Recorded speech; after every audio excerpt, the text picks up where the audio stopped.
o que faz um deputado federal? Você acorda, escova os dentes, dá uma lavada no rosto e conta pra gente que a gente não tem a menor ideia do que acontece. Então vamos lá. Os deputados no começo do mandato, dentro do... primeiro você tem as comissões, né? Uhum. Esse é o primeiro ponto para entender. Todo deputado meio que tem que ser clínico geral, né? Entender de tudo um pouco, porque vota de tudo um pouco. Mas ao mesmo tempo, todo deputado também tem uma especialidade.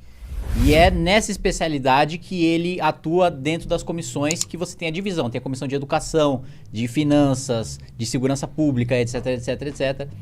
Eu, pessoalmente, sou da comissão de Constituição e Justiça, de Trabalho, de Finanças e Tributação. Então, tudo que tem a ver com regulamentação de profissão, direito trabalhista, mudanças no direito de maneira geral, né, no Código Civil, no Código Penal, e coisas que aumentam gasto ou que aumentam a arrecadação, passam ali pelo meu voto nessas comissões. Aí tem outros deputados que entendem de saúde, estão na comissão de saúde e tal. Entendi. Sempre a maneira de você se destacar lá dentro é você se tornar referência num assunto que você se dedica. Né? Entendi. E uma coisa assim, porque muita gente vota, mas não sabe nem para que serve. Você provavelmente vai saber porque um governador, porque um presidente funciona, mas um deputado federal e estadual não.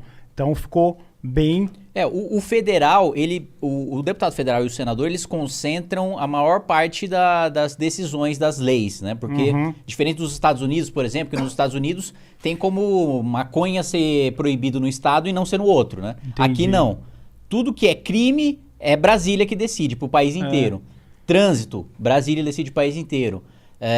Lei tributária, Brasília defende... Então, no Brasil, isso é uma peculiaridade nossa, é tudo muito centrado, muito focalizado ali em Brasília e sobra pouca coisa para deputado estadual. O deputado estadual faz pouquíssima coisa assim na prática, sobra aprovar o orçamento do governador, lei de trânsito e lei ambiental, assim, poucas coisas que sobra assim. E gente que... Eu continuo sem saber, a tua explicação é boa, mas eu continuo sem saber ainda o para que serve. Eu não entendi. É uma dúvida séria.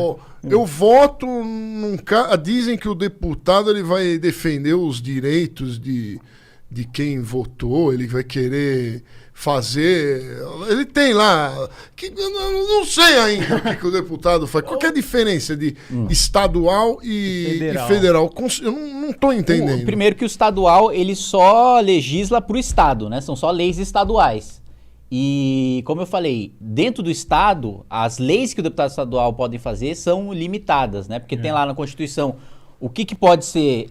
Tem a União, Congresso Nacional e Governo, do que pode ser legislado pela União. Então, o deputado federal concentra a maior parte que eu falei para vocês. Crime, né? Lei penal, deputado federal que decide. Mas... Trânsito, tributário, várias outras... Mas como que ele decide isso? Não precisa ter um monte de... Fala assim, os deputados vão votar... Isso. Mas quem que cria a nova lei? Qualquer um pode apresentar. Deputado. Não é qualquer cidadão, não pode... Ele tem que ter que... Se eu tiver uma ideia interessante para salvar o Brasil... Eu levo até um deputado. Isso, mas você também tem como o cara comum apresentar a lei. Só que ele precisa de 2 milhões de assinaturas. O deputado ele só precisa da própria. Então o influencer pode, de repente, apresentar uma lei. Força de apresentar uma lei. Alguém pode. Que tem uma relevância ou que é alguém que é importante no bairro. Sim, que é o projeto de lei de iniciativa popular, que foi o caso da lei da ficha limpa. Entendi. Partiu da população, coletaram 2 milhões de assinaturas, entregaram e aí o Congresso aprovou. E pessoas que ficam criando leis bizarrésimas que não tem o menor sentido, assim, tem gente que faz isso? Tem algum exemplo que você pode dar? Tem na legislatura passada, teve o dia do pudim, né, que foi aprovado. O dia do pudim. Esse ano... Essa é importantíssima. Esse ano rodou... Mas o que é o dia do pudim? O cara criou uma lei... Pra comemorar a iguaria brasileira, no dia do pudim, é isso. Mas precisa de uma lei para isso? Eu não posso comemorar eu mesmo? Achar lindo? Ele achou que era uma prioridade para o Brasil ter lá no calendário oficial o dia do pudim. Ótima questão. E como é que vocês sabem, então, quais as leis, quais as coisas que devem ter prioridade Relevância. para serem tratadas? Aí quem define isso é o presidente da Câmara. Ele define a pauta junto com os líderes dos partidos, que é o seguinte: todo partido no início do ano tem uma eleição interna para saber qual é o deputado que vai liderar os outros deputados do partido. E aí, esse líder se reúne com os outros líderes dos outros partidos e o presidente da Câmara para definir a pauta, que é o que vai ser prioridade. Nossa. Um papo interessante, porque não é todo mundo que vota, eu tô falando isso por experiência própria, que absolutamente não entende o que acontece. A maior parte. Eu acredito que 90%. Não, do- mais do que 90%, por 99%. Então nós estamos aqui dando uma espécie de um tutorial. Todos nós vamos aprender juntos aqui no Master Podcast, que todos nós devemos virar Master juntos. Todos nós pensando Exatamente. juntos. São dúvidas extremamente pertinentes.